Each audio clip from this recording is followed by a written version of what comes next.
Hi, everyone. This is Ted Price from Insomniac Games. On today's episode of the Game Maker's Notebook, I had a fantastic conversation with Thomas Mahler and Gennadiy Korol, co founders of Moon Studios. Moon Studios, of course, is known for the gorgeous Ori game series, but we spent our time talking about Moon Studios' culture and its unique approach to development. Moon Studios has been way ahead of the curve when it comes to remote development. While the rest of us have been grappling with a new reality in terms of working from home, Moon Studios embraced it a decade ago and has had remote team members in over 40 countries. In the podcast, Thomas and Gennadiy talked about how their culture has been built around remote work.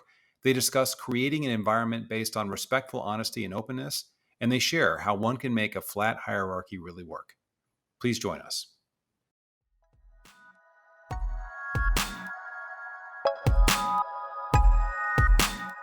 Welcome to the Game Maker's Notebook, a podcast featuring a series of in-depth one-on-one conversations between game makers providing a thoughtful, intimate perspective on the business and craft of interactive entertainment. The Game Maker's Notebook is presented by the Academy of Interactive Arts and Sciences, a member-driven organization dedicated to the recognition and advancement of interactive entertainment.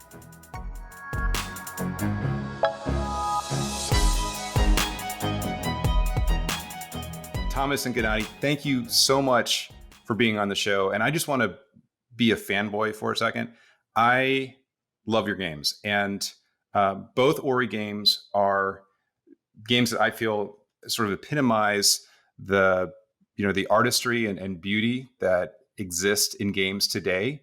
And also as somebody who grew up with a penchant for platformers that broke boundaries, you guys just did it in spades. And my hat is off to you on both your games for just being such great examples of what this industry can produce. So thank you for making what you've made. It still feels weird to me to hear something like that from an kind of like an industry legend like you, because I grew up playing PS2 games like the Ratchet series and all of that stuff.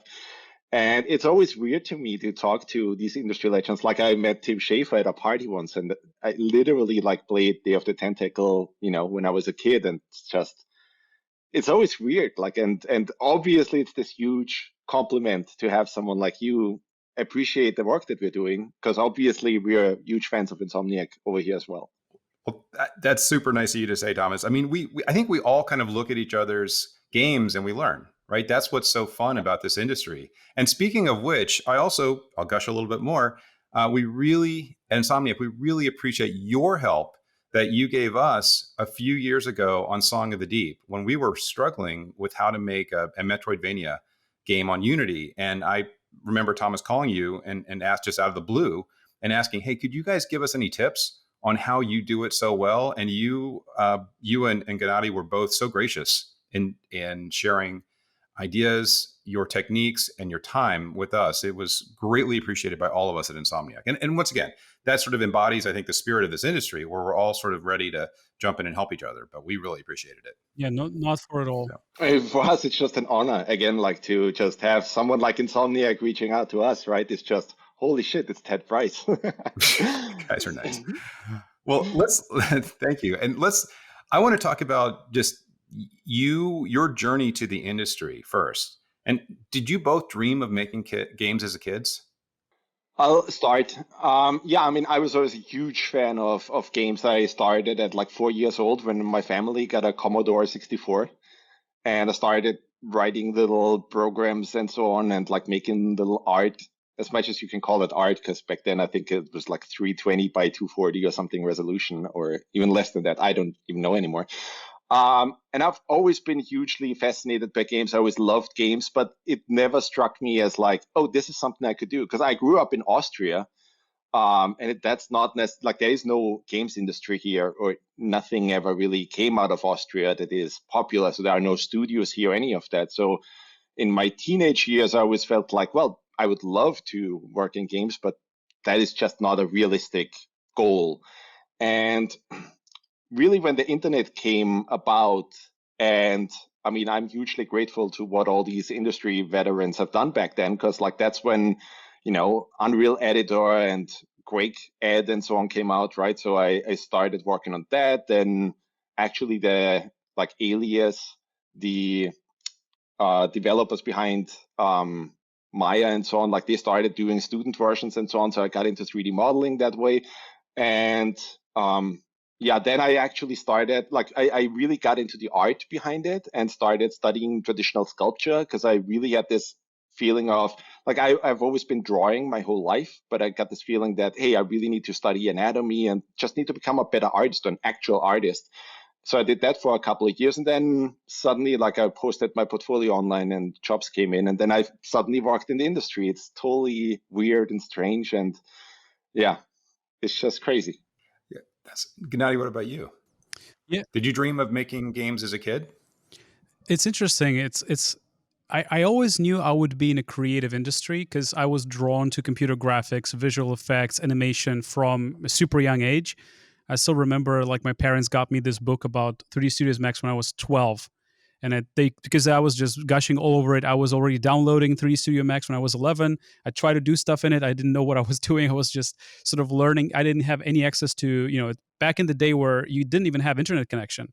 When you were growing up, I mean, just having like a ADSL line, once in a while you connect, you get email or whatever. Like, you couldn't even dream of downloading, an image, let alone a video, or like, these days kids are growing up with amazing access to so much information, so many, so much tutorial material out there. You remember studying the manuals that were like Yeah, 300 exactly, pages thick or exactly. something? That's what Yeah. I remember, and so I always knew I would be either doing feature films, sort of. I was really like Shrek. I think when it came out was like huge inspiration for me. I knew I wanted to do something with animation, to do something with rendering, visual effects, and generally graphics. And obviously, I grew up with a ton of PC games. I mean, Thomas kind of grew up with console experiences, so he's kind of gravitating towards those games. I grew up a lot more with the PC because that's what we kind of had when we were growing up. So obviously, Warcraft, Starcraft, all of the Blizzard classics, Diablo, all of that stuff. So yeah, I kind of knew I would be doing something like that, and I started dabbling with computer graphics from a super young age. Ended up doing feature film stuff, and then, I mean, Thomas and I were collaborating over the internet for a long time, I think.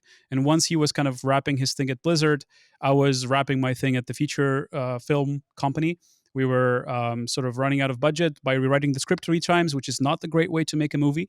And but the CGI department did a really good job. So we kind of thought, hey, let's dabble with this. We downloaded one engine. I think it was Construct, which was the first engine we kind of dabbled with.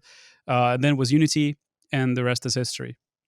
You guys met working on a project together remotely, right? Correct. Mm-hmm. And so, what was the spark that led you to start talking about forming a company outside of what you were already doing? Was there a thought, or I think that idea came from me.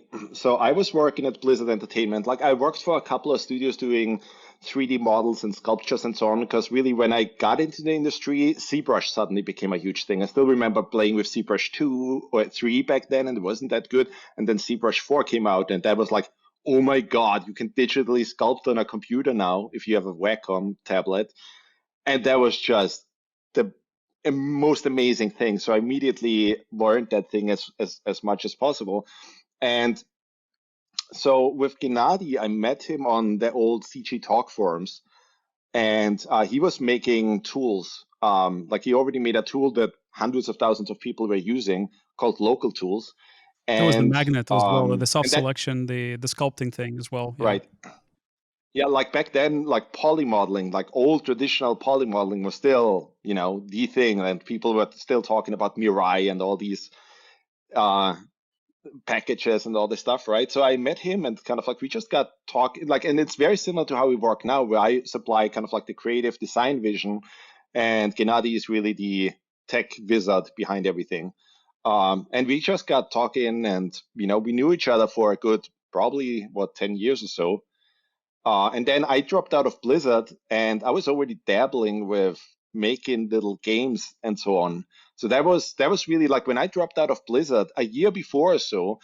Um, was when Microsoft did the whole Xbox Live Arcade thing, and suddenly games like Braid came out and Castle Limbo. Crashers, Limbo, and it was so apparent that it's like, holy crap! Like, suddenly, like, hey, bedroom coding is becoming a viable thing again.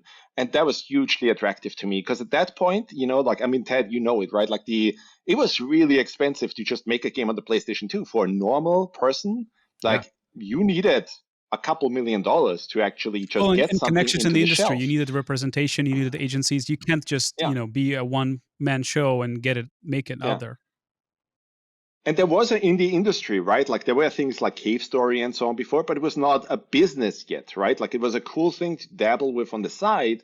But when Braid and all these things came out, it suddenly was oh my God, like you can make indie games now. And that became such like, I was always so inspired by Blizzard and what they were doing, right? And ultimately I got a job at Blizzard. But when that thing happened, I was like, that's what I want to do. That is amazing. Like making games like with a small, really dedicated group of people. And that's still how we run Moon Studios. That the idea is we don't want to grow too large. We want to have this family atmosphere where extremely smart, like a smaller group of extremely smart, talented people work together, bash their heads against the wall and make something magical. That's the whole idea.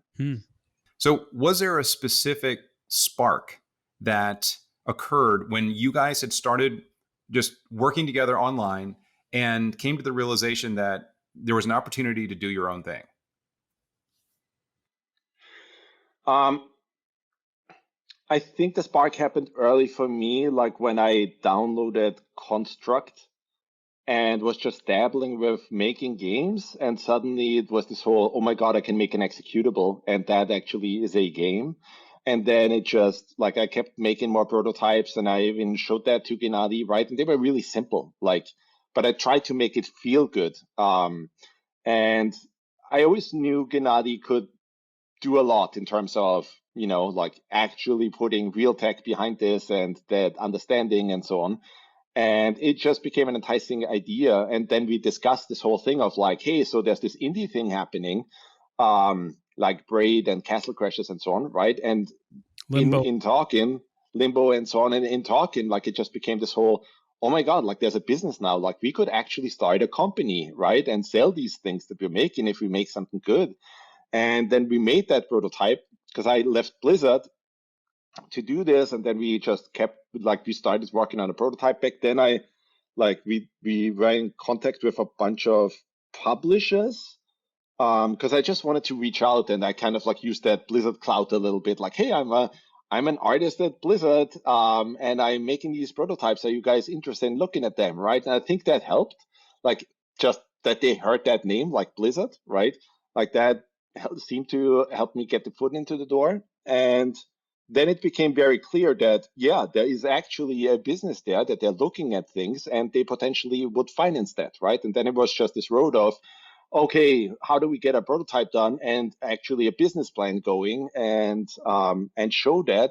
And the first prototype that we did was too ambitious. That's the typical mistake that every early developer makes, right? Like, let's make something super cool that is where we need 10 times the amount of people that we actually have. And at that point, the people in the studio were like me and Gennadiy. That's it, right? And we had like, oh, let's make this online first person shooter that would compete with Call of Duty or those kind of things. But then the second prototype that we made, we became a little bit smarter and said, actually, Metroidvanias are really cool. And I love those things, but they're just not being made anymore. Back then, the only Metroidvania that was made, that was out there, that was modern, was Aguaria and obviously Cave Story. But there was nothing, like commercial. And so I thought, hey, people really still love Super Metroid and Aria of Sorrow and all the Koji Igarashi Castlevanias and so on, right? So that's what we pitched to Microsoft, and we pitched them a little prototype, and they were like, yeah, seems like a good idea. We love Metroidvanias. So that's how it started. Yeah, so that's a very long spark over a very long duration. It wasn't Yes. like a particular. I think maybe the moment where we kind of felt like maybe this is something that could be real was when we posted that prototype. We made a video of the prototype and we narrated it, sort of demoing Warsup. It was this real-time strategy first-person shooter that Thomas was talking about, and it really went almost viral. Back in the day, I think it got like 120,000 views over a few days without any marketing. Kotaku reported on it. We had Major League Gaming interested, and It was just game trailers back in the day, and it felt like, yeah, there is interest, and that's how we kind of kickstarted the whole thing with the publishers, because they noticed, okay, these are two guys, this looks solid, and people seem to be interested in this. But it was And always this weird thing where we were working together. And Gennadiy is from Israel, so he was in Israel, and I went back to Austria, so we were just working over the internet. And I think at the start we always had this question of like, hey, are we a real studio yet, right? And every step was like, okay, so I I think, guess yeah, maybe. And then I remember David was like, well, guys, the first time we get a dev kit, I think that's when we're a real studio. It was always this kind of, like trying to be like the real guys out there, like an yeah, Insomniac or something, right? it was a dream, and we kind of had to pinch ourselves until, I guess, the very end. I mean, it's always an evolving journey, right? Because you start out, hey, it's a prototype. I mean, let's try something. Oh, it's cool. All right, now we're talking to a publisher. Holy shit, like it's getting real. Like we are actually talking to a publisher. And then I think, as Thomas mentioned, we were kind of wise to realize that maybe making a first-person shooter online game on a first go around with 5 people in the studio is not the smartest choice for your first project. So we were, and the reason we actually did the prototype for Ori was because we were kind of waiting for the whole publishing process to happen, and we were not prepared at all for how slow that was. I mean, it takes ages, literally like months and months and months. And while we were pitching Worship to different parties and talking to them, we couldn't just sit down and kind of do nothing. So we did this little platformer thing, because I think people were really inspired by Super Meat Boy that came out around that time, and we just wanted to see something, if we could do something that could be fun, that could feel as nice as Super Meat Boy, and at some point it was, and then we decided to show it to Microsoft, and that was the game that it made sense to actually go ahead and sign. And still, even with that, I think we needed to wait another like 9 months or something like that before Yeah, we that's actually that's that's something we had the totally signature. weren't prepared for. That you pitch a prototype and you showed it to them, and then, well, publisher is a huge company, right? And they just go through the process, and like, what it takes 6 to 9 months to get a contract signed. Like, what are we doing in that time? That we were Yeah, totally unprepared and for I any think of we that. were also a little bit cocky, because we were new to all of this, and we were like telling Microsoft, "Hey, we have this prototype, and it's going to be better than Super Meat Boy, right?" And I think I remember, the producers telling us retrospectively that like they got this pitch, they're like, "Oh yeah, of course, it's yet another indie pitch. Of course, they're going to be better than Super Meat Boy." And they tried, and they were like, "Hey, actually, this is not too bad. Let's talk to these guys." So I think actually having a prototype kind of was what made it. And obviously Thomas's cachet from coming from Blizzard, and our cool prototype that also got a lot of pickup. I think those were the kind of things that helped, that helped the sort of strengthen the confidence so that Microsoft would take that leap of faith. Because here's this distributed studio, right? And that wasn't done before. And that's another big risk that they took. I think the interesting thing with Moon is like a lot of the core of Moon was already alive back then. Like, for example, for that prototype, the most important thing was that the character controller just felt really good, right? Like really, really good. And yeah, I mean, Super Meat Boy was out, and that for me, like in platforming, like 2D platformers, there wasn't that much going on at that point, right? Like if you look at the PS2 time, even with PlayStation 1, you still had games like Pandemonium and like things that try to do 2.5D and so on, right? But 2D largely was fairly dead. And still, like the coolest thing up till that point was like Super Mario Bros. 3 and Super Mario World, right? Those were still the platform reference, even though, like, holy shit, it's like 20 years after that. And Super Meat Boy came out, and that was, for me, was like an eye-opening, oh my God, I think that this is the first time where I feel like a 2D platformer reaches that kind of height of just fun in platforming. And what was interesting is that within 2 weeks, we had a character controller that felt like, oh my God, this is really good. Like, this is really, really good. So I think we can do something with that. And that's what we're doing for everything. Like, we do not ever go into production of any game if we don't have a prototype where just the controls and just running around in a gray box environment is already like, wait, this is really good. And my guess is, and I'm still, studying all this stuff, obviously, but my guess is that you guys at Insomniac must be doing a similar thing, right? Because I see that when I look at Spider-Man and Sunset and all of those things, that it doesn't make sense to push production any further if the base controls of your character just don't feel good. Just walking around and jumping around and interacting with a gray box environment, if that's not good, then you don't have anything.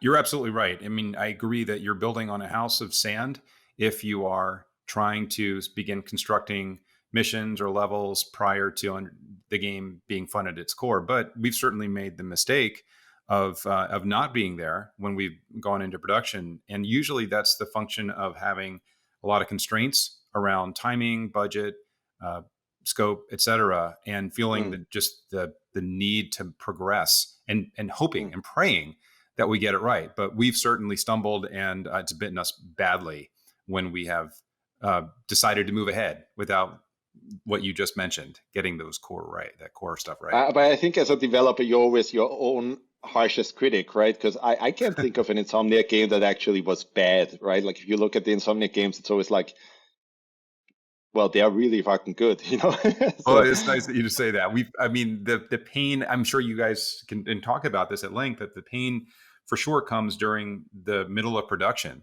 when you've sort of waved your hands about certain aspects of the game and you've put your faith in yourself and your team to get it right. But then you've built all this stuff around that hand wavy assumption and yes. you pay for it in some respects. But yeah, I feel like that is game development. And you guys have it, I think what's just so fascinating about Moon is that because of your distributed development organization, right? It seems like you have an even more challenging situation in terms of getting people on board with those core mechanics, because you're not in a room together, right? You're not looking at each other and going, hey, and passing the controller around and going, hey, how does this feel? Like, what is the substitute for you as you are working on core mechanics with a distributed team? That was never a problem for us, though. Like, I know a Hmm. lot of people are saying that, right? That it's super important that you sit in the same room with people. And for us, it just happened organically, right? Because Gennadiy lived in Israel and I was in Austria and we were just prototyping. And it didn't make sense, like, hey, relocate to my place, right? Like, it didn't make sense. So we just used things like Skype and just got into recordings where I would share my screen. I would tell Gennadiy, hey, this thing doesn't feel quite right yet. Or David, one of our programmers back then, right? Like, this thing doesn't feel quite right yet. Can you expose these variables to me so I can tweak this, right? And then it was just a back and forth and lots of chats and lots of, just talking to one another. So that was never an issue to us. But the big thing I think that we really saw immediately was, it's interesting, like when I came to Blizzard, right? I came in, like Blizzard was at the top of the world back then. Like they just did the previews for Diablo 3 and StarCraft 2, the whole it's about time. And that was like, oh my God, like, they're doing these things again and it's so cool. And when I got to Blizzard and I saw the whole, hey, they're trying to hire people, but some people actually can't relocate because their kids are in college, are in school or something, right? Yeah, it was And actually the thing that Blizzard tried to get. I think Thomas actually showed some of my work to one of the tech directors at Blizzard, and they actually reached out to me, and we actually talked. But because I didn't want to relocate, that just didn't happen back in the day. And So that was really interesting because I was under the impression, right? Like, hey, if Blizzard reaches out to you, especially back then, right, that you would be like, yeah, absolutely, I would kill to move to LA and like get a job there, right? But what we saw is this liberation of talent. Because right now, for example, like we have a lot of people from Russia that are super talented. A lot of we have people from South Africa, from Japan, from everywhere. And that makes me really proud and happy because, well, I started in Austria, of all places where, like all you know about Austria is probably like, hey, they have cows and Song of Music. That's it, right? And it's like the video games was Schnitzel. not a thing. And today, like, hey, it doesn't matter anymore where you live, right? Like if you're a really talented person who's super passionate about the games industry, you can get a job, right? Like we are constantly looking for people that are that. And that is this kind of like liberation and this, you know, um, it's just super cool to see that, right? That it doesn't matter anymore if you're in Bulgaria or something, right? It just depends on like, are you talented, right? Do you have the passion to actually teach yourself all this stuff and become really good at your craft? And that's super cool because for a long time, I think for a good 20 years or so, like, hey, if you didn't live in LA And especially the West Coast, you even see that in the States, which I find so interesting, right? The West Coast, there's so much talent, there's so many studios, but then on the East Coast, there's almost nothing, right? Like there's Take-Two in New York and so on, but that's basically it. There just isn't anywhere near as much as the talent pool that you see in LA, right? And nowadays, and it'll be interesting to see how that works with COVID now, right?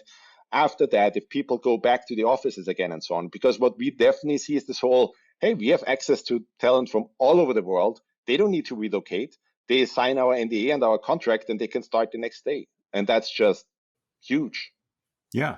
Well, that is, you guys are way ahead of the curve, right? And you've been ahead of the curve for a long, long time. And the rest of us, I think, have been saying, no, remote just won't work. In fact, I know we were saying that at Insomniac for a long time. And it wasn't until we were forced into that mode that we realized the benefits that you guys, knew forever.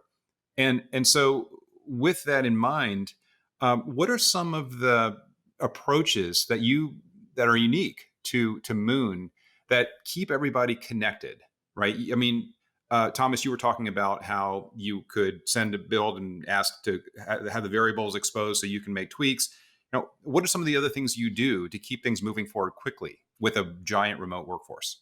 I think it's a couple of things. So first of all, we built our own little, I don't know what you call it, but like platform that is called Apollo, where we just make sure that everybody is constantly updated in our repository, right? That you just like that you can easily commit stuff, and that, hey, other people are already updated, and every day you get to work, right? That, oh, I just have the latest state of everything. That kind of thing, that's super important. And that's something you usually do in a studio. It's super easy, right? Because it's like, hey, everybody just, the server updates everything and so on. So we had to write that ourselves.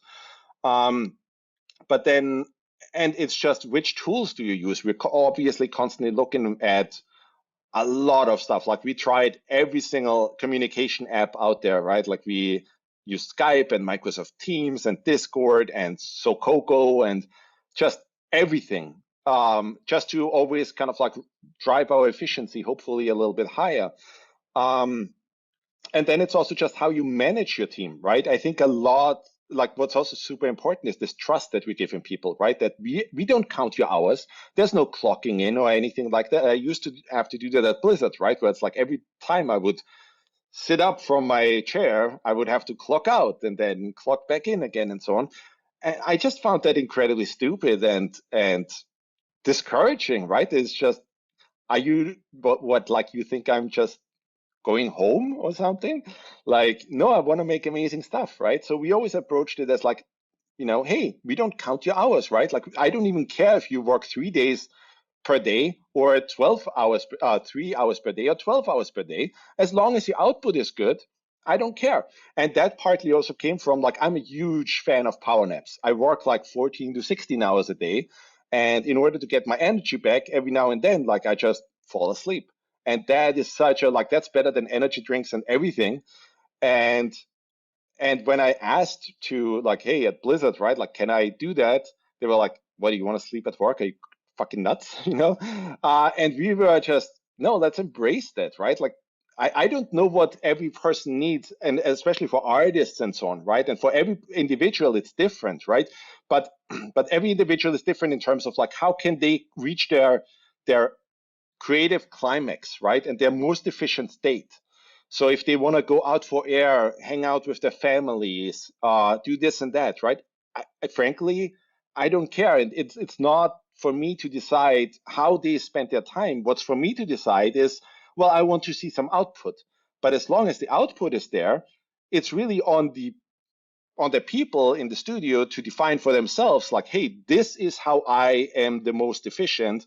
And I'm like, hey, yeah, we'll trust you, right? We put that trust into you. There's no company politics and FaceTime and all this. Hey, I should be here when the game director is coming over and so on. There's none of that, right? It's literally just a merit-based thing where it's like, hey, show us cool stuff. And we do a meeting once a week, right? Where it's like, so we have interdepartmental meetings all the time. And then we have a meeting where all the departments are in there once a week, where everybody's showing their stuff and everybody's trying to impress one another, right? Like, oh my God, look at what design has done, right? And then tech has to follow up, and it's like, well, we got something even cooler, right? Look at this stuff, and so on.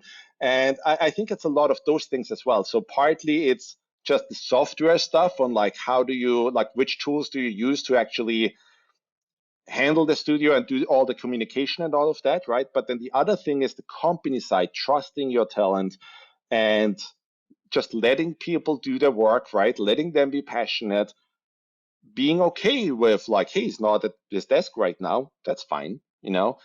But then if the output is amazing, right? Like, what do I care? And I think you do see that corporate attitude in the games industry quite a bit still. Do you think that's changing from your discussions with your peers around the industry, or do you think it's going to, and if it is changing, as a qualifier, do you think it will go back to what it was before the pandemic when people start returning to offices? Well, I hear that it's changing a little bit, right? That people are definitely more open to like not to outsource, right? But to hire someone from a different country or something. And that is, I think, a really good change, right? Because that is this liberation of talent. Suddenly, like, hey, if you're from South Africa, you can actually get a job in games. That is huge. That is really, really good because like there's talented people all over the world, right?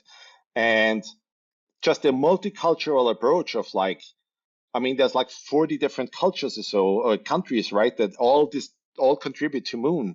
And there's so many interesting angles there, right? And before what you had was really, well, are you on the West Coast or not, right? And if you're not on the West Coast, you really want to go to the West Coast because that's where the jobs are. You have to fish where the fish are biting, that kind of thing. But it remains to be seen. I have a hard time believing that companies like Electronic Arts, Ubisoft, and so on, like companies that are just set in their ways, and not that they're bad or anything, right? But that their management layer is okay with just letting people do their thing, right?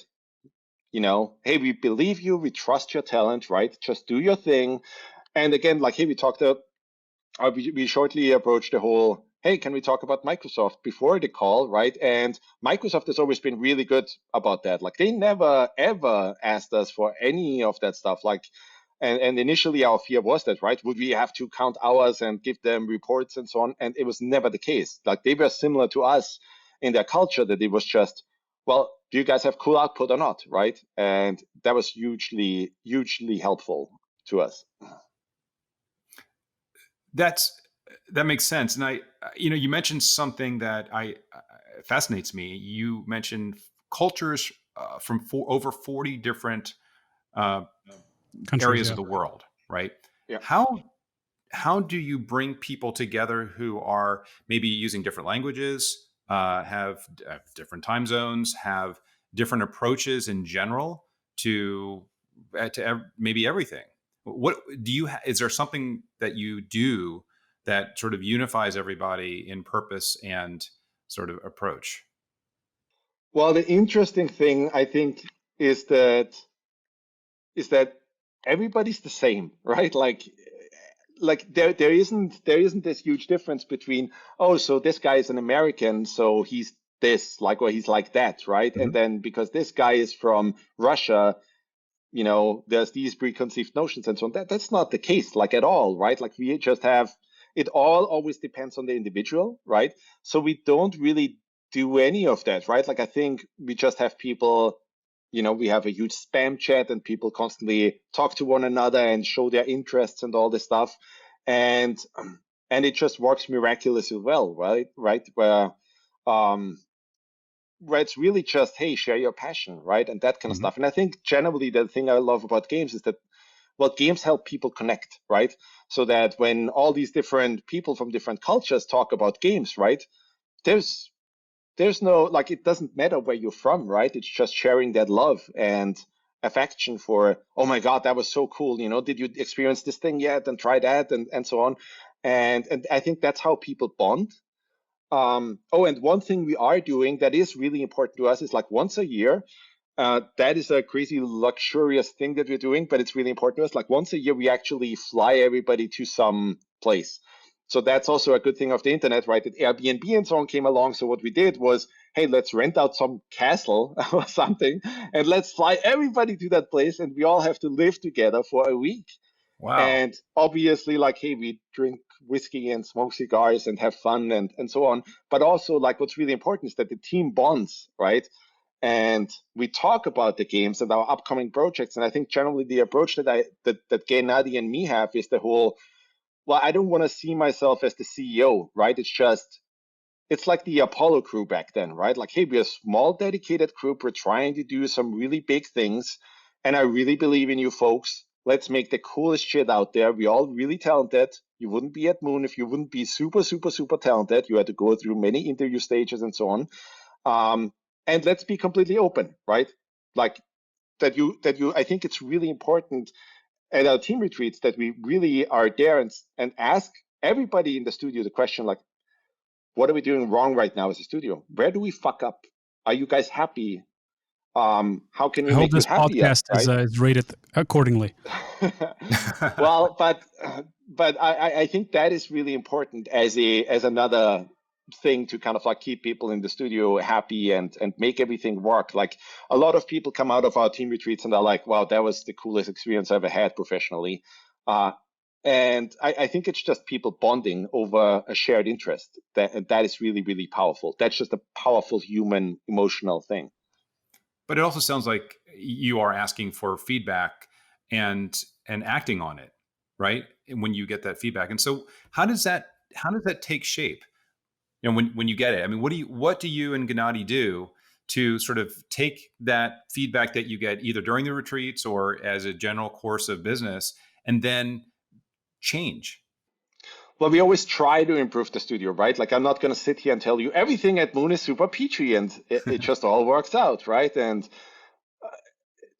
that's not the case, right? I think as a company, what's really important is that you build something and you always intend on improving it. And you always ask, like, what are we doing wrong? How can we make it better? Where are we, fucking things up right now, quite frankly. And then you try to make it better and better and better, right? So that ideally, like, you would run a place that is just the coolest place in the world for creative talent and for generally for everybody at the studio, right? To make cool stuff and feel really satisfied and happy and so on.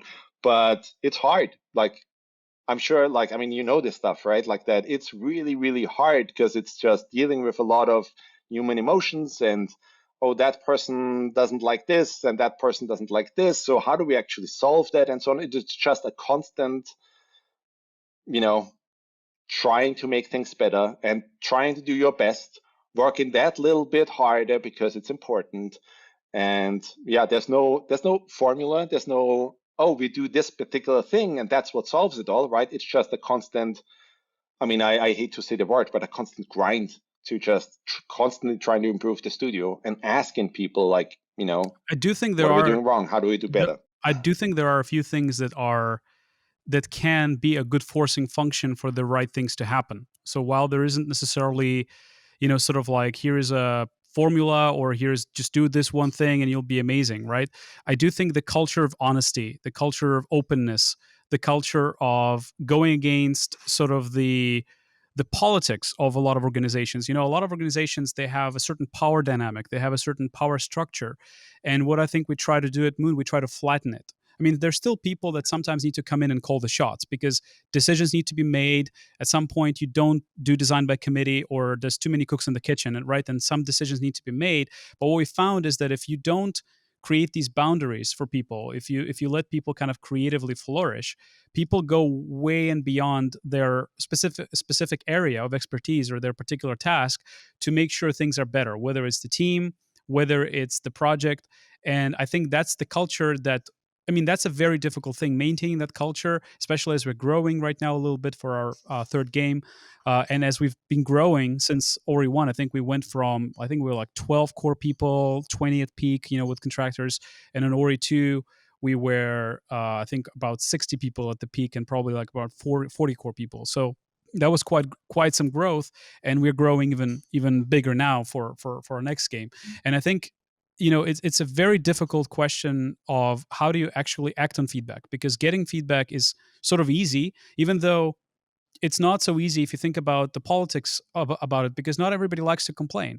People don't necessarily want to speak up if it criticizes particular people, or it might come across the wrong way. A lot of people are not confrontational. There's a lot of psychology in all of this, right? It's not everybody like me and Thomas. We're like brutally honest. I'm an Israeli, Thomas is Austrian, so we kind of have that cultural trait very much shared, where we are very, very direct, right? We don't have time for going around things, and we just say things as they are, and we expect people to do the same. And I think it's a secret to any good relationship, right? If you look at any good relationship, it doesn't matter if it's friendship, marriage, running a company together, being in the same team. I think honesty and respectful honesty, especially if you can do that, I think that's the secret to it.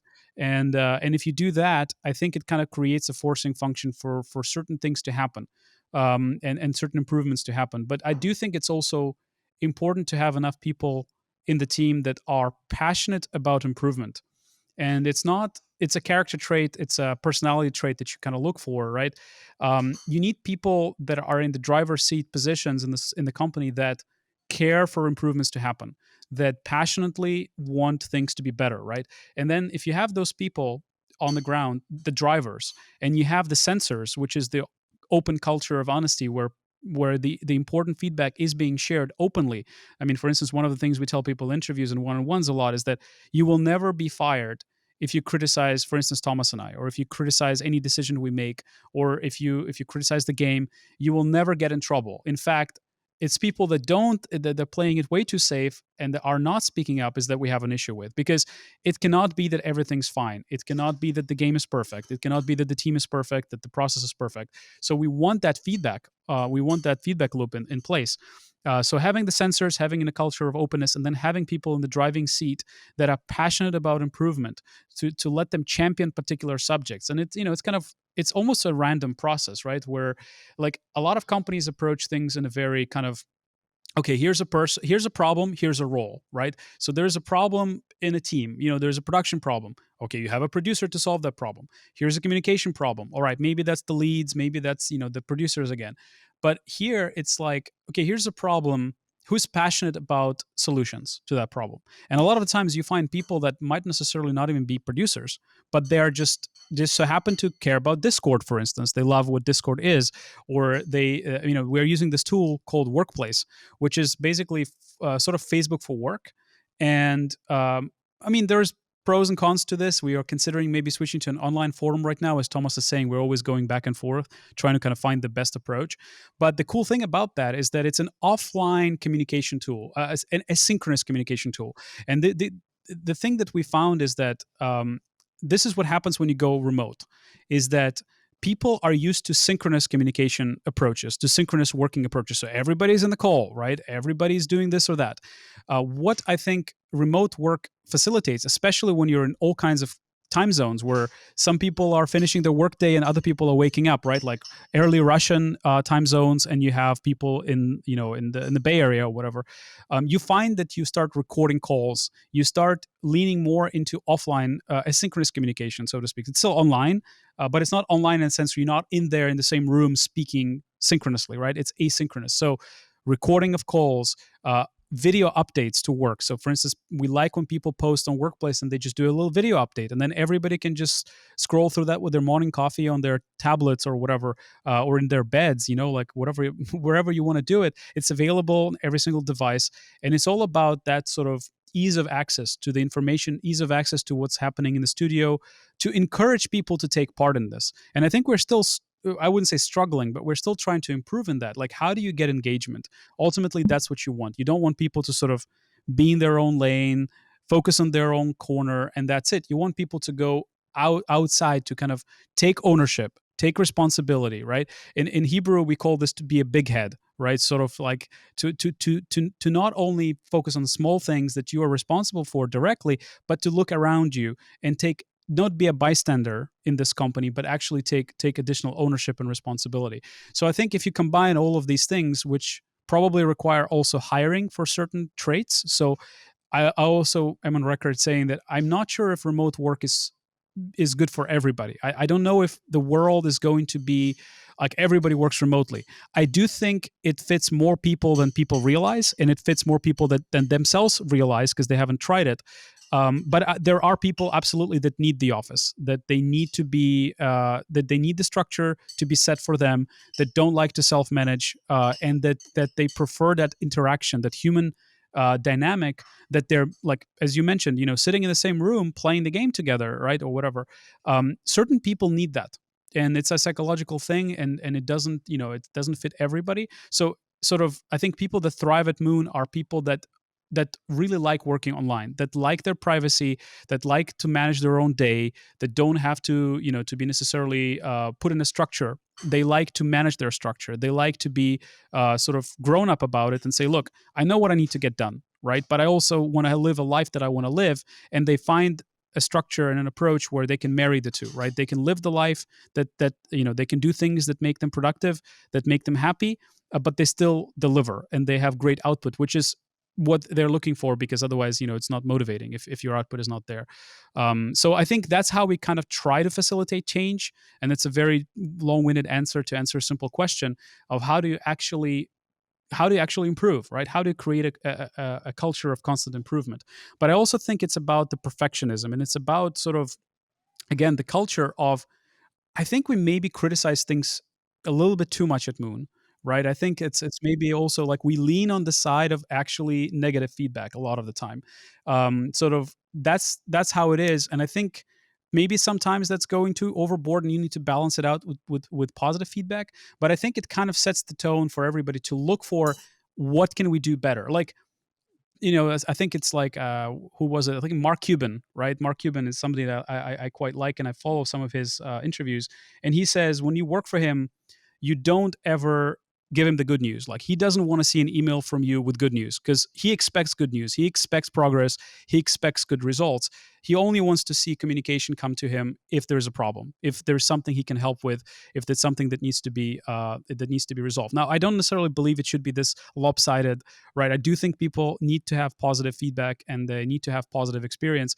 But the fact that we focus on negatives a lot of the time, the fact that we are really self-critical, the fact that we criticize absolutely everything, I also think that helps to shine the spotlight on things that we can do better. So yeah, ultimately it's still a learning process, and I still think we will know a lot more about it 10 years from now. I know this was probably the longest answer in the world, but not at all. It's probably one of the most important topics in our industry. You guys are talking about the importance of focusing on constant improvement through transparency and, as you said, Gennadiy, respectful honesty. Right? Those are really key, I think, learnings for the rest of us to take to heart. And it's clear that both of you are passionate about this. And it's also clear that you are if not two of the drivers, right, for this improvement, constant culture of improvement at Moon. Has that changed your roles over the last decade? Or how has it changed your roles over the last decade? Well, the interesting thing is I've become a parent midway through Will of the Wisps. And I never saw myself in that role. Like, I think like a lot of people that are into games, right? I've been very, like, I kept the child in me alive as long as I was able to. But really, I think being the head of a studio, a lot of that is like parenting, right? Like it's just, what is your problem? Okay, I'll try to solve it.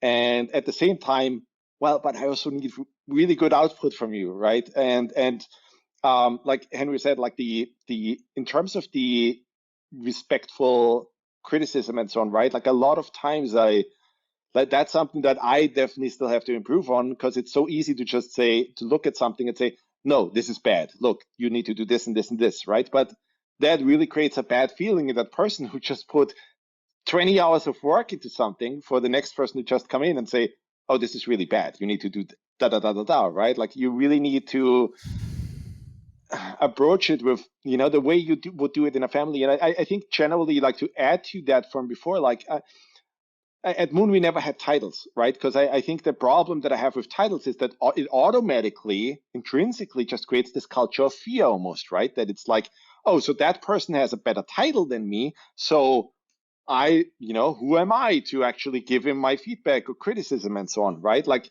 and I saw that in a lot of studios that I worked at before, that it just, I think a lot of that is the fact of like, hey, these systems were created in times of industrialism and so on, right? But it really creates a hierarchy.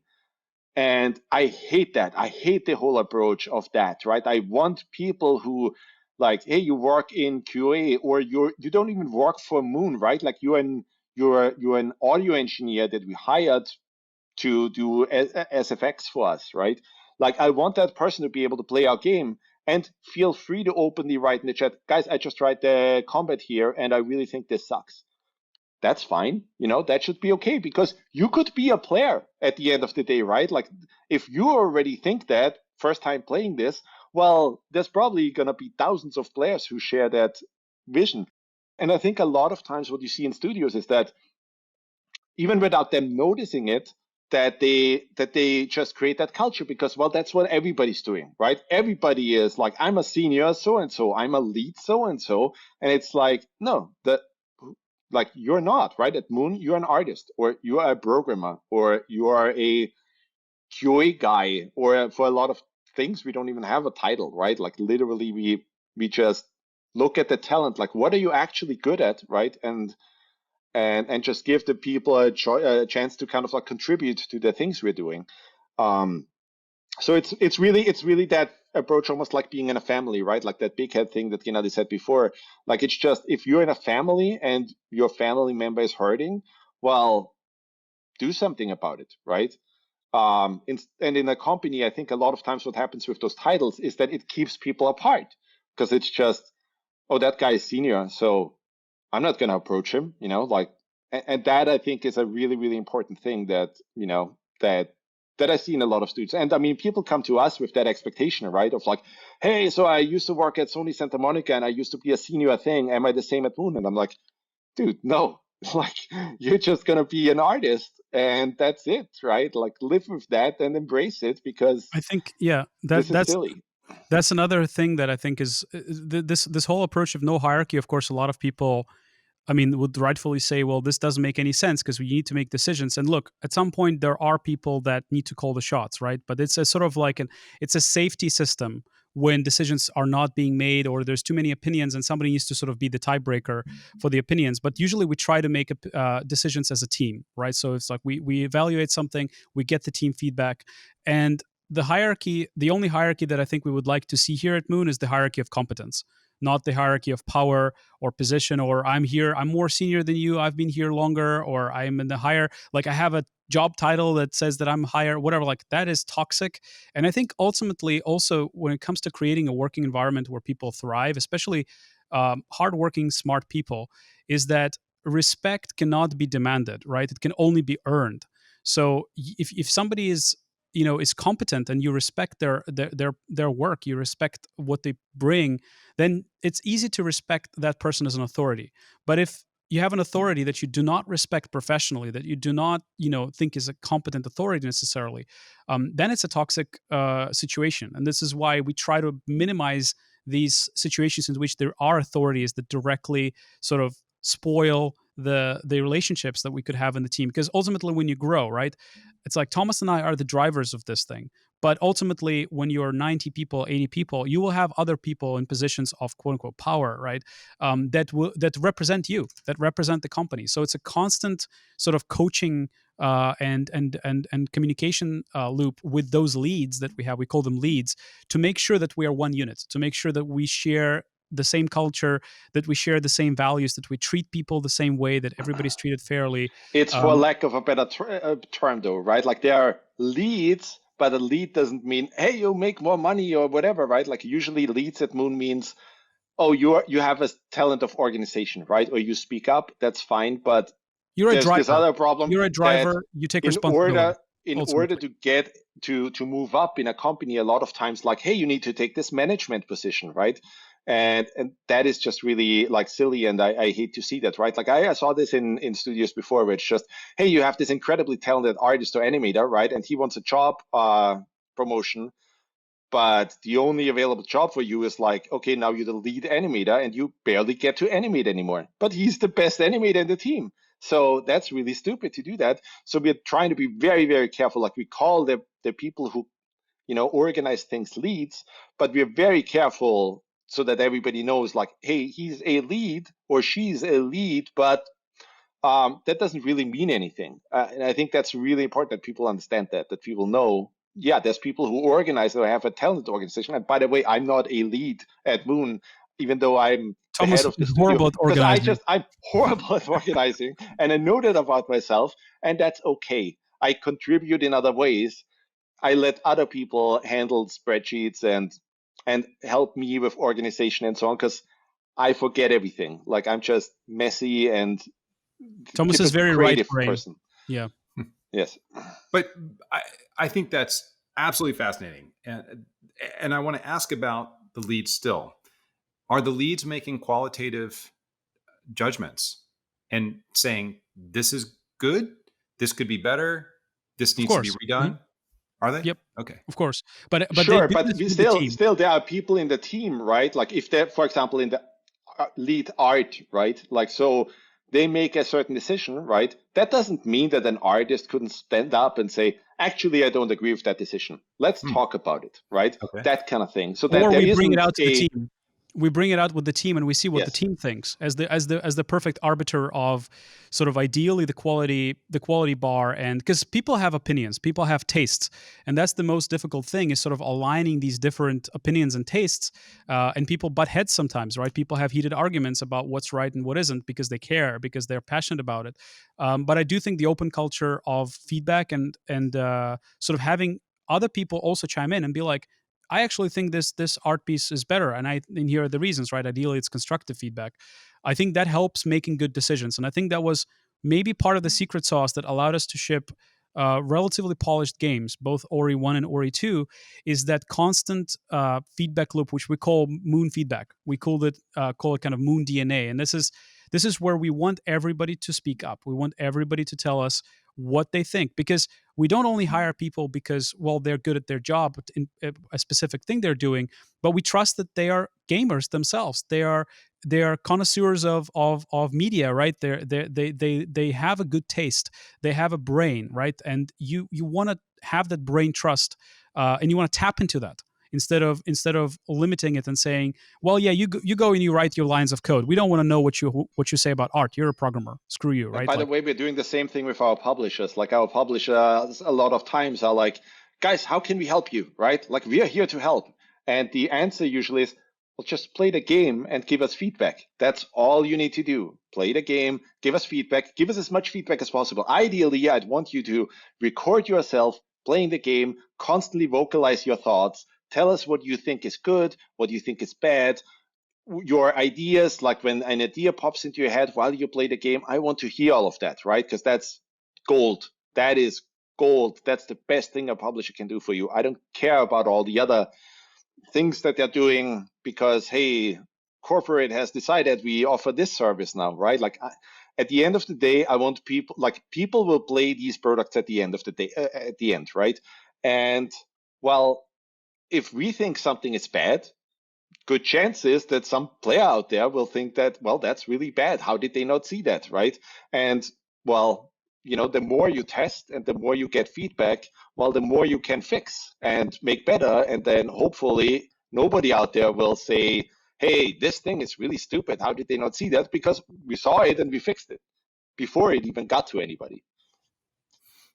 Which I completely agree with. I mean, it's wonderful to have a team of players, right? And who can all identify things before others do.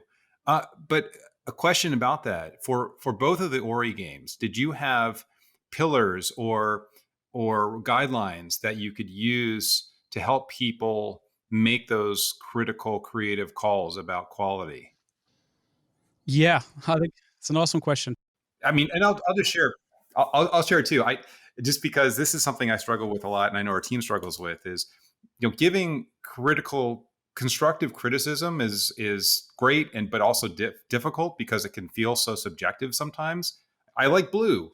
I like it. I like games that are faster paced. Well, I struggled for a long time until one of our art directors said, if I just use the game's pillars and it keeps it unemotional and objective and nobody's upset with me. And I thought, yeah, totally. That's exactly, for us at least, the answer. I think it's still very true that it's a very difficult communication problem, right? Sort of, I mean, I think that's kind of what leadership is about, right? Leadership over being a boss. Leadership is about sharing a vision that everybody can get behind and get excited and be motivated to execute. And I think it's still a very, very difficult problem. And I think it's almost impossible to do this in writing or in a call.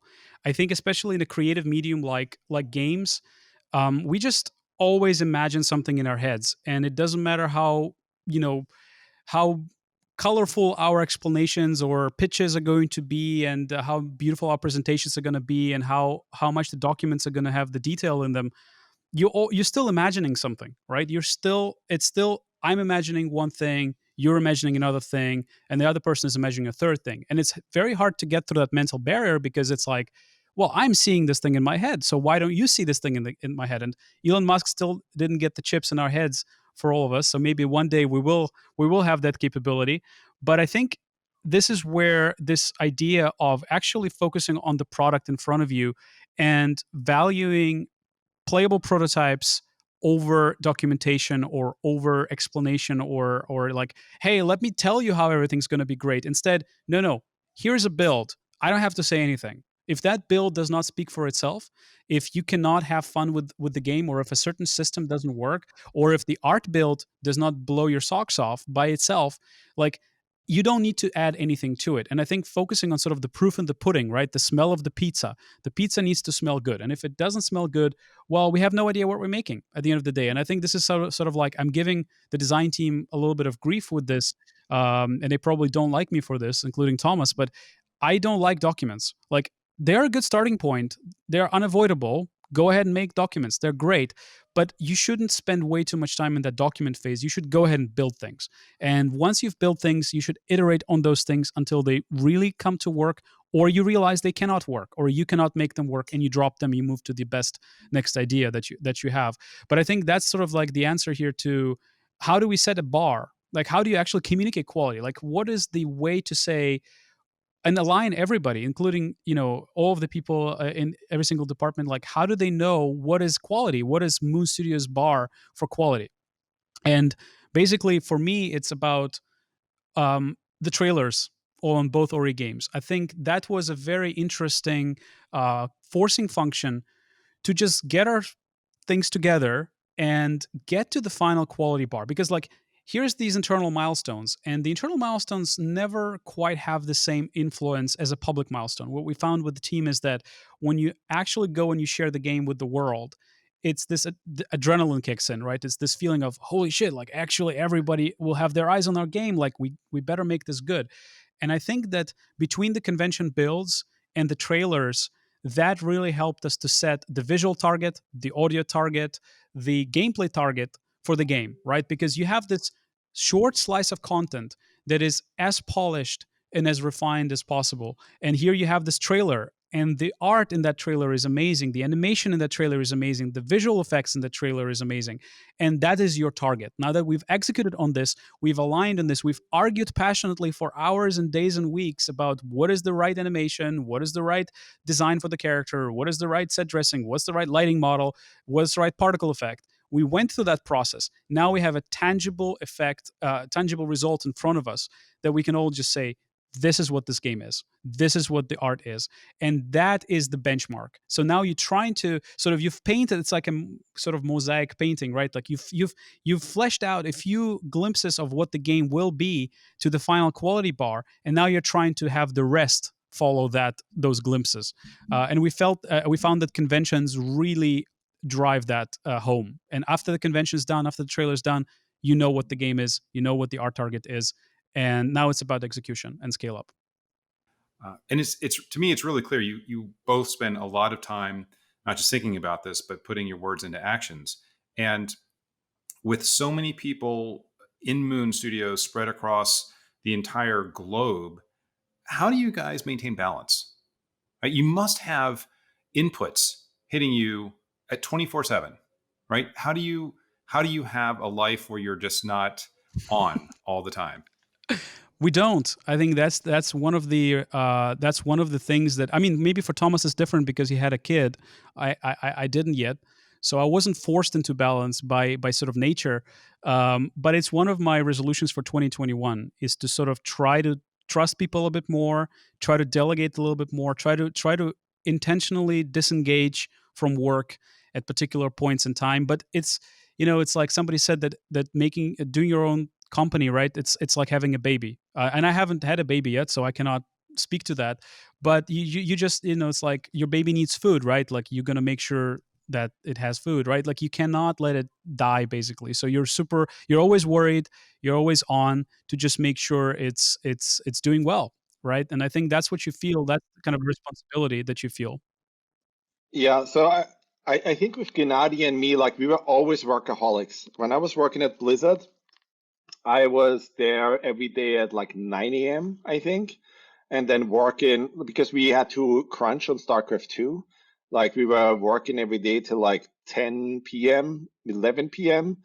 But then because I was so fascinated um with the indie scene and like making prototypes and so on, like I literally like I biked home with my bicycle because I still don't have a driver's license because it never worked out.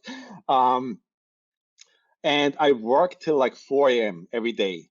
So I was at work until 4 a.m. making these prototypes, and then I was back in the office at like 10 a.m. or 9 a.m. I don't know anymore, but I didn't get much sleep, and it worked for me. Like I never really needed that much sleep.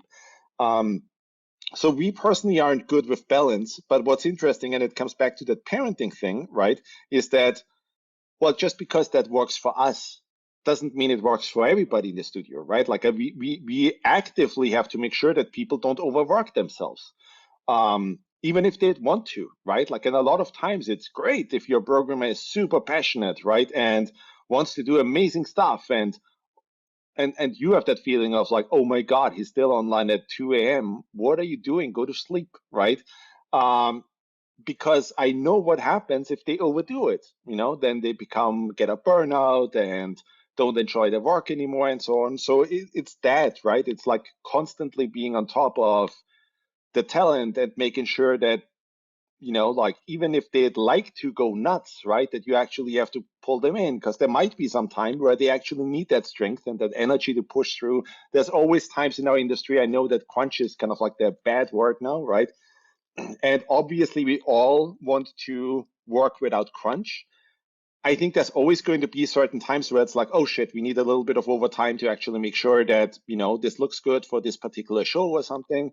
Um, but yeah, that's just one thing I learned that I think is really important, that, like, hey, the both of us, we're workaholics, and that's fine, and it works for us, but you cannot expect the same from the rest of your team if you want the team to stay happy and engaged and so on, right? I'm always super interested in how other companies manage it, right? Because crunch is an issue. And I mean, it's not just the games industry, right? Like I think the crunch culture, right now, the thing is like at the games industry, but it's a problem Oh, everywhere, right? movies. Like Yeah. it's crazy that doctors have to work like that and then do a fucking surgery, right? I'm like, wait, wait a second, you're gonna operate on me, right? And you've been working 16 hours straight. I've seen Are I've you seen nuts? programmers crunching. I don't Um, want my doctor to be that when he's operating me. So I think it's a yes. But I think it's just this whole thing of like understanding, no, crunch fucking sucks. It sucks for me. It makes my relationship hell. I don't see my boy. It makes me unhappy. And if it makes me unhappy and it sucks for me, well, it's gonna suck for everybody else. So how do we not crunch, right? How do we get our stuff ready? How did we fuck up that we had to crunch and so on? So it's just, again, like it goes back to just having open, honest conversations. How did we screw up, right? That we actually had to crunch, and just being okay with the fact that, well, some people are really nuts, and that's just what they enjoy, right? And they just get a huge kick and this fulfillment out of the work itself, and obviously then they don't want to stop. But understanding that even then, like you actually have to step in and you have to kind of Mhm. like be the parent figure and say, wait a sec, dude, like I love that you are this passionate and it's great and you're doing amazing work, but take it easy, like you're gonna be smashed and it's actually okay for you to take a break. Like nobody thinks anything bad of you because you're amazing. Just take a break, right? And I think we're getting better at that, but I think we still have that a little bit because also it's hard for us to have that oversight sometimes, right? Where some people are sometimes killing themselves because they just want to see That's their the problem with project. remote work. That is actually a problem with remote work. Yes. That's the problem with remote work. You don't see the person there at 9 p.m. in the office, so you don't know. So you can only basically gauge that based on the output, based on the messages at weird hours, weekends, things like that. Commits coming in, at weird times, and then you can piece that And again, I together. mean, we don't spy on people like that, right? Like I'm not going to look at the commit list and look at, oh, that guy has committed something yesterday at 1 a.m. or something. I don't even know, right? But so it's hard for us to see that, but it is a problem because it is an industry where there's super passionate people working in this industry. There's always really interesting things to do, and people overdo it. And a lot of times they're young people who don't even know what the negative side effect is of getting a burnout and suddenly feeling like I feel hollow and and I feel not motivated anymore and really I don't want to work in this industry anymore and so on, right? And it's like, well, if they're ever saying that, well, we fucked up. As the heads of the studio, that should never happen. Like people should remain passionate, should have a long-term career and so on, right? And if people feel like that, then that is a horrible mistake. And I think you have to own up to that and say, yeah, we fucked up. But the fact that we're having a conversation about it, right, is so different than I would say probably 15 years ago, where Yeah. there was, I feel like, as an industry, this ability to look the other way and just say, yeah, we're all heroes. We're of our own story. We're just going to bust our asses and get this done no matter what, run through walls. But what's nice is that I think maybe as the industry has matured, maybe as we've all grown older, we've realized that yeah, it can be toxic. It can hurt your health, your lifestyle, and there has to be balance. So I it's great you talk about. I think it was even worse. I think it was even pride, right? Of like, hey, we are working 18 hours a day. We're so cool, right? And it's like, but the sacrifice, like the thing that you're seeing is that like once you actually saw someone who's extremely talented and just amazing, and then they're like, I'm just burned out. I can't do this anymore, right? Yeah. That's the saddest thing ever. Like that's like an author who can't write anymore, right? Like it's a that person is almost crippled, right? And it's just the saddest thing to see. So you have to prevent that and take measures to say, I'm not going to let that happen. That sucks. That's the worst thing that could happen. So that should, like the whole thing, like there should be an open conversation so that people actually remain engaged and remain motivated and passionate and so on. And yeah, I mean, those are the struggles that we are dealing with as well. Well, and I'll say that it is really heartening to hear you say that. It's heartening. I've heard many other developers talk about uh, crunch and the challenges associated with it openly, and dedicate themselves to solving the issues or improving them. And the more I think we as an industry can just share those conversations, and Yeah. collaborate as peers to discuss them openly without feeling like we're in these little silos, the better, right? It does, that rising tide does float all boats. It for sure has already changed for the better, right? Like 10 years ago, if you would have been just an artist, a cog in the machine at some big studio, right? And would have gone up to your lead saying, hey, I don't want to do this. This is stupid. Like, I don't want to sleep under the desk and whatever. Like, you probably would have been fired, right? And now it's kind of okay to say, guys, we are crunching. How did we fuck this up? Like, it's a mistake. It's not like, oh, you're not with the company if you don't crunch, and like you're against us or some bullshit like that. The conversation has definitely I also changed. think, So Well, in a good way, I yeah. mean, the yeah, subject is extremely sensitive, obviously, about this in the industry, and I think for the right reasons. And there is also a lot that goes into. I don't think all crunch is the same. I think people just use this term crunch, and it's extremely negative, and it is. But there are moments where you just need an extra week to polish something up for the trade show. And if there is that motivation behind it, and people are very, very much sort of on board of making this the best thing that they can, so that they're proud with what is being presented to the world, that might be just a motivation boost kind of thing where people just come together and do it. You don't even push them. But crunch, I think, has a more negative connotation because it's enforced, because it is being sort of trickled down by the managers that a lot of the time aren't even the ones doing the work. They're basically men in suit that are put in the position of power to tell others what to do. And I think the most toxic thing is when people are not judged by the merits, as Thomas was saying, by the output, but they're judged by the hours.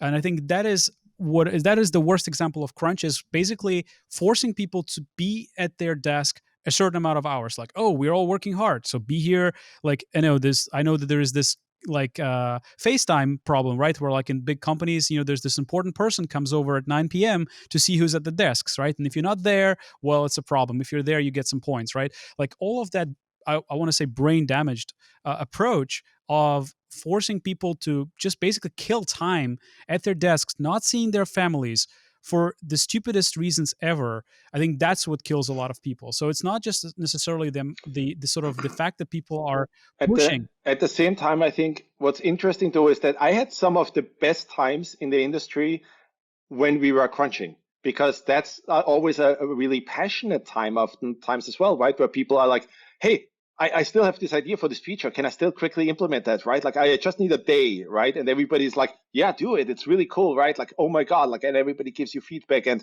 you immediately, like, you see the game, like, get all of this stuff in, and like, everybody is passionate and on fire, and everybody loves it. But then I think what's really important is that, well, if somebody says, guys, I'm tapping out, I can't do it anymore, right? I'm done for the day, that's Yeah, okay. it's not even that. It's just totally fine. looking at people's output over people's hours.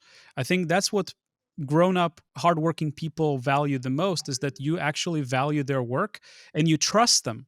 You trust them that they understand what needs to get done, that they understand that there is an important deliverable, and that they will make it work. When you start micromanaging people, or sort of quote unquote babysitting them and forcing them to be at their desk, and they know they're not productive, and they have to choose between burning another 3 hours or 4 hours in the office, knowing they're unproductive, knowing they're not going to get a lot of things done just because they're forced to, not seeing their families, ruining their relationships, not being good parents.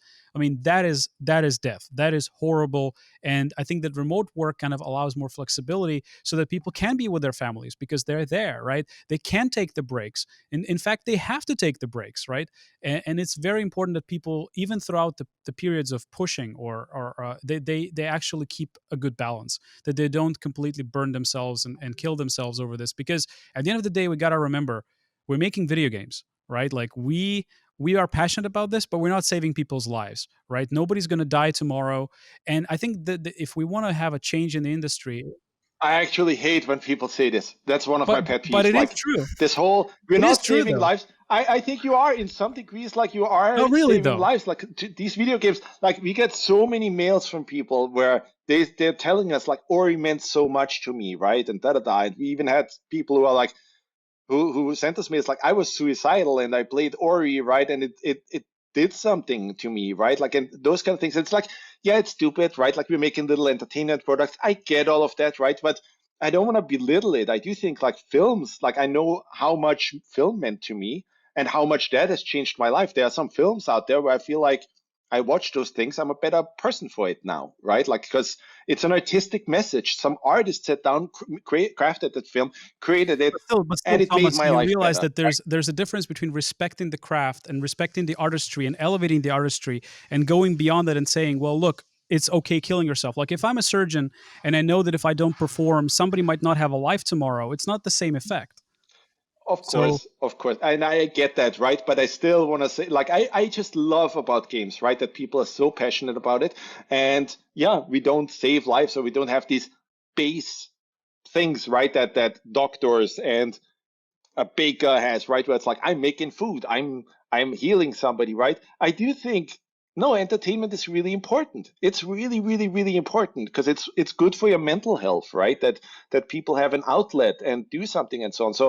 So yeah, I get it, right? Like, yeah, it's not as important as somebody helping me when I have a sickness or something, right? But at the same time, I like that we're now also talking more about mental health openly, right?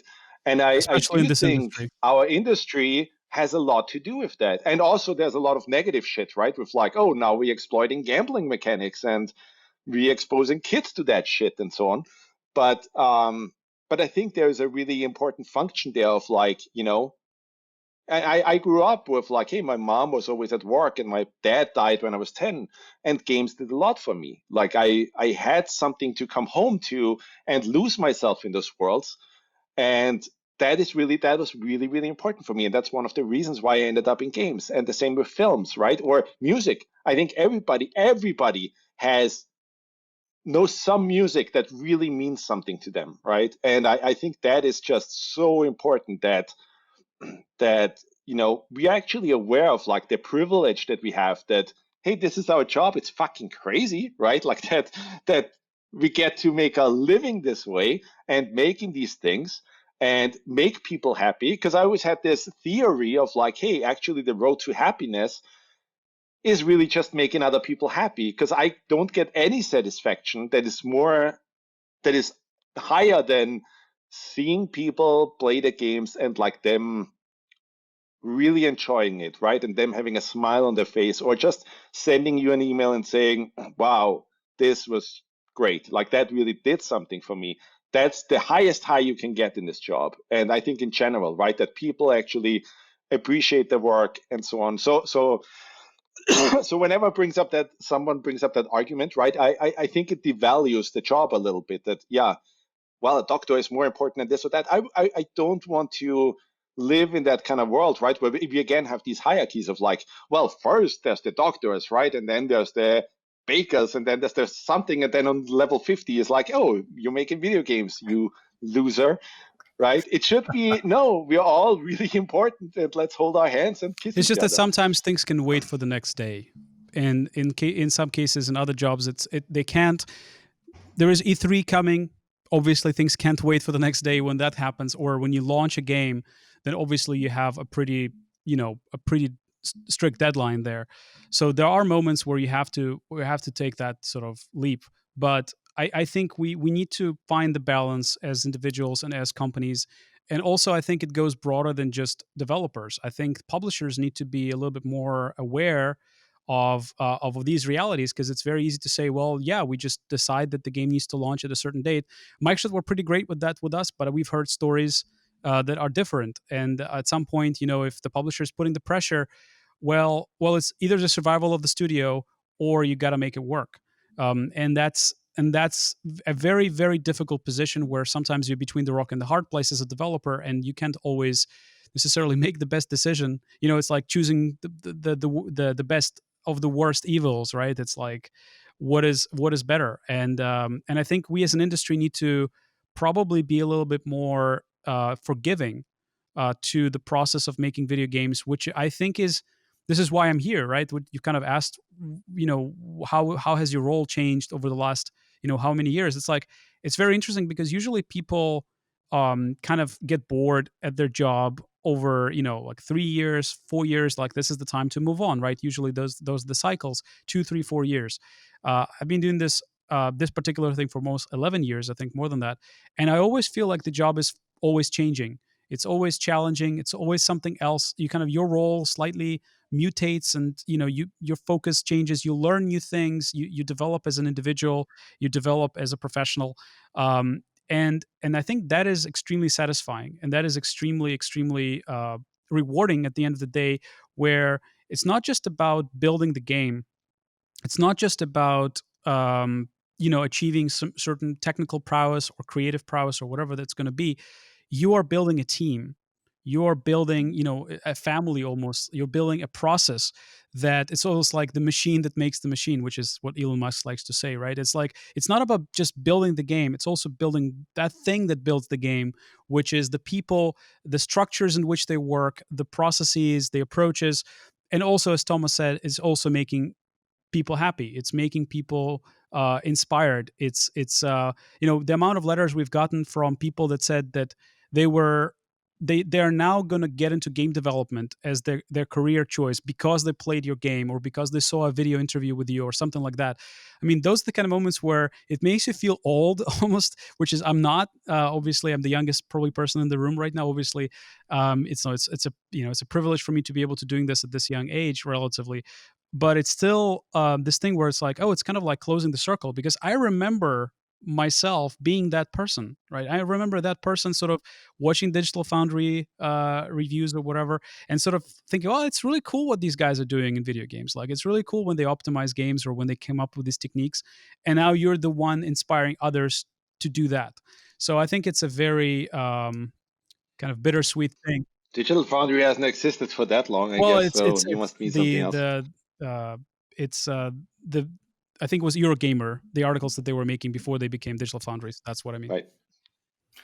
Those are just wonderful insights. And I know we started with one question and I think morphed into a Yes. bunch of different topics. But I think that's exactly to your point, Gennadiy. That's what people who might be interested in getting into development need to hear, right? Everything that you're sharing, I think, can really help those folks who are dreaming of getting into games and potentially starting a remote studio, or those people who are already in games, who have been in games for 20 years and are thirsty for new perspectives. You've provided some really great and unique perspectives today. And I gotta thank you for the time. And also just once again, want to congratulate you on your incredible games. I really do love them. And it's been really fun for me to talk to you and just ask you about, not just the games, but clearly how you made them, which is what I'm most interested in. Well, thank you so much for saying that, Ted. Like, to us, it's this whole, I mean, we already said it, right? Like, it's just crazy hearing something like that coming from you. Like, as a kid growing up playing Spyro and these kind of things, it's insane that I'm now talking to Ted Price and and all of that. So, thank you for having us, right? And I love sharing these kind of stories with developers and so on. And I really hope people listening to the stuff get inspired, right? Like that. I think generally right now the video games industry is facing a little bit of a reputation problem, right? Of like, um, well, this is a horrible industry. There's tons of crunch and exploitation and da da da. And then there's all these recent news with like, oh, there's actually really horrible things going on at this or that studio. And yeah, that happens, right? And it probably happens in any industry, and we don't hear about it. And we should hear about it. But generally, like I think the games industry is amazing in so many ways. Like, there's so many passionate people working in games. There's so many like old talent now, right? Where it's like, oh my God, like these are the people that, and you're part of that, right? Like, here's the people that actually built this industry. And I've never met someone where I was like, oh, that's a total asshole, right? Like, generally, you always meet people that are like, hey, wow, that person, like, I could learn a lot from that person. And I, like, hopefully, the same thing is happening here. Like, it please me, it would please me. Nothing would please me more, right? Than somebody listens to these things. And now, yeah, like, hey, video games has a bit of a better reputation because there are a lot of studios out there that are doing the right things, that are really, passionate and do it for the love of the craft and so on, right? And so on. And I think people still need to hear that. It's so easy to focus on the negatives, and we have the scar tissue to prove that. Like, we are a studio that always, tries to be perfectionist, that focuses on negatives and try to improve everything all the time. But I do think it's good for people to actually hear, and that's why I appreciate the podcast that you have here, right? Because I listen to this stuff, like the interview you had with Amy Henning and so on, like all of that.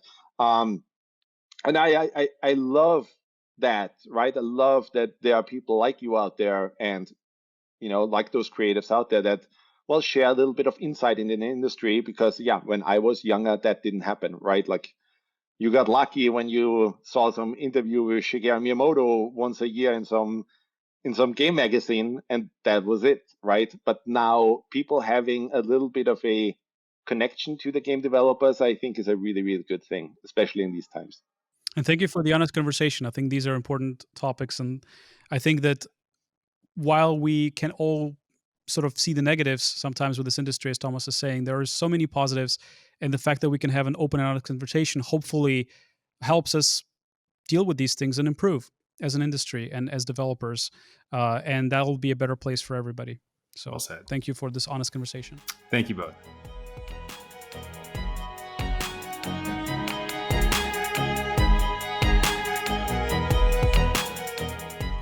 Thank you for joining us for the Game Maker's Notebook. For more information on the Academy of Interactive Arts and Sciences, our podcasts, and our other initiatives, please visit www.interactive.org.